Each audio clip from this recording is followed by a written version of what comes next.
আল্লাহ বলে 23টা বছরে বান্দা আমি আমার রসুলের কি পরিমাণ ঘাম ঝরাইলাম, রক্ত ঝরাইলাম, পেটে পাথর বাঁধাইলাম, দান দান শহীদ করলাম, না খাইয়া না ঘুমাইয়া রক্ত ঝরাইয়া আমি 23টা বছরে আল্লাহর কোরআন আমি নাজিল করলাম।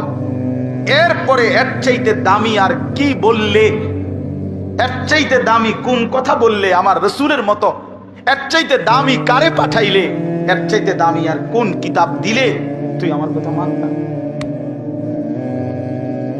কোরআনের চাইতে আর দামি কি দিলে আমারে মানতা?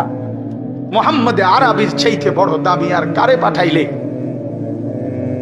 আমরা আসলে বাপ আমার সবাই বুঝছেন, আমাদের আসলে কোনো প্রশ্ন জবাব থাকবে না, কারণ আমাদেরকে আল্লাহ তাআলা কোরআনও দিছে সর্বশ্রেষ্ঠ, রাসূলও দিছে সর্বশ্রেষ্ঠ। فبأي حديث بعده يؤمنون।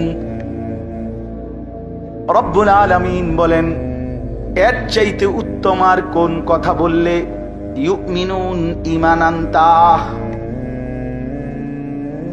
আর কেমনে বললে বান্দা আমারে সেজদা দিতা, আর কোন নবী পাঠাইলে তুমি আমারে বিশ্বাস করতা?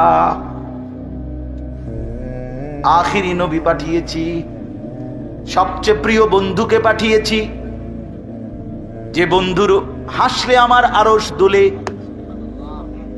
যে বন্ধু কাঁদলে আমি রব্বুল আলামিনের কায়নাত নড়ে ওঠে। এমন প্রিয় বন্ধু, এমন আপনজনকে দিলাম, এতটা কলিজার টুকরা তোমাদের জন্য দিলাম, বিনিময়ে এভাবে প্রত্যাখ্যান কেমনে করলা? হ্যাঁ, জিজ্ঞেস করবে। চলে শেষ কথা,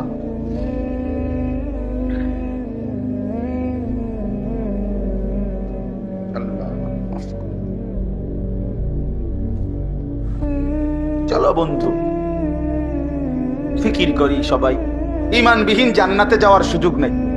পৃথিবীর সমস্ত কাফের, হিন্দু, বৌদ্ধ, ইহুদি, খ্রিস্টান, নাস্তিক, মুরতাদ, পৃথিবীর সমস্ত ভালো কাজও যদি সে করে, সে পরকালে মুক্তি পাবে না। সে পরকালে কি পাবে না? কথা বলেন না কেন? হ্যাঁ, আপনি যদি বলেন এটা আপনার বাড়াবাড়ি কথা, অথবা আপনি যদি বলেন এভাবে বলা উচিত না, এভাবে কোনো কাউকে আঘাত করা ঠিক নেই, এই সমস্ত ফাঁকনা কথার অর্থ নেই, এসব ফালতু কথার কোনো অর্থ নেই। আল্লাহর কোরআন যেটা বলছে এটাই কথা। এবার কার গাত লাগে না ফিডে লাগে এটা দেখার বিষয় না। আমরা আড্ডিত লাগলেই কি আর চর্বিত লাগলেই কি?